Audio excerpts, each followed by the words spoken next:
Louis Abinadel prend une grande décision là pour faire dominicain massacrer tout haïtien. Il fait passer l'ordre là pour commencer à massacrer haïtien. Si vidéo ça nous pas le monde là. D'abord, s'il vous plaît, faites vidéo ça parce que ça va pas commander nous, pas partager vidéo, pas commander ça. Le matin on obligé. Parce que Louis Abinadel prend une grande décision pour faire massacrer tout haïtien.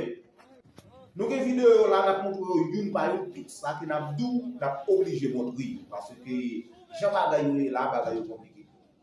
Premièrement, vous prenez tracteur, vous mettez dans la rivière de l'eau, vous virez. Comme si quand on a fait canal là, nous n'avons pas besoin de l'eau. Nous pas montrer vidéo. Ces vidéos, ça n'a pas montré là, actuellement là. Après ça, ou après, côté, il a commencé à massacrer Haïtien Papil, il a poussé vous dans le camion. C'est ça n'a montré dans la vidéo ça. Nous pas nous parler en pile, ça n'a montré là, n'a déjà montré. Parce que c'est comme ça tout, nous pourrons montrer au côté, il y a toute marchandise jetée. Toute marchandise yo gagné à vendre, il y a jeté ça servir un rail pour Dominicain maltraiter haïtien parce que yo pas jouer monde vraiment pour acheter marchandise, c'est haïtien qui qu'on acheter, c'est haïtien qui cob qui pour acheter marchandise. Bon, haïtien pas acheter encore. Ça passe obligé à pourrir toute banane, patate, toute forme de manger que vous gagnez ou qu'on vend avec nous à pourrir, vous obligé à vous rejeter. C'est ça la propos là, yon pas yon. Et pourtant, si dans le un nerveux, vous obligé à camper, vous demandez pour faire la guerre.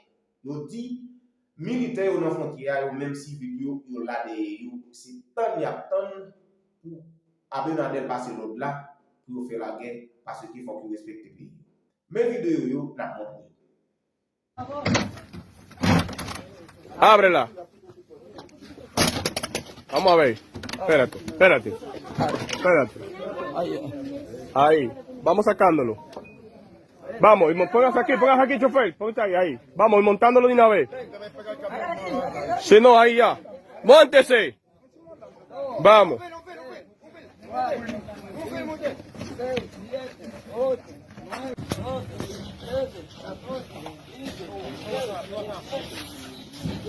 ¡Sube!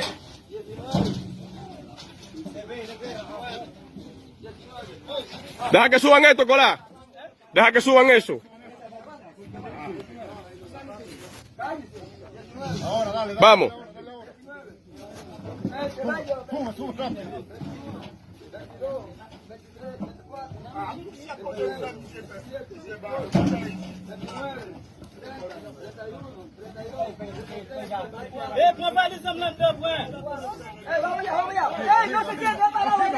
Parado. Súbalo todo. Aguanta, Colá. Aguanta, Colá. Suban eso, comando. Tú métale a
con relación a la frontera y la presión de la ONU. En esta hora le declaramos que no puede abrir la frontera en ningún momento. Si abre la frontera va a haber problemas. Va a haber problemas, los soldados están allá, pero los civiles estamos aquí. Y estamos dispuestos a todo, a lo que sea. Nuestra bandera se respeta. ¡Patria! ¡Patria! Nuestra bandera es sagrada. No la negociamos. No la negociamos ni por todos los millones del mundo. A los empresarios que se buscan su dinero en la frontera, le decimos en esta hora que nuestra bandera no la vendemos ni por todos los millones del mundo. Estamos dispuestos a lo que sea. Los haitianos vienen a nuestro país, tienen medicina, tienen techo, tienen trabajo, andan por la calle libremente, nadie se mete con ellos. Dios, patria y libertad. ¡Dios, patria y libertad! Señor presidente, otra cosa que queremos decirle a usted, no estamos haciendo un llamado a la violencia.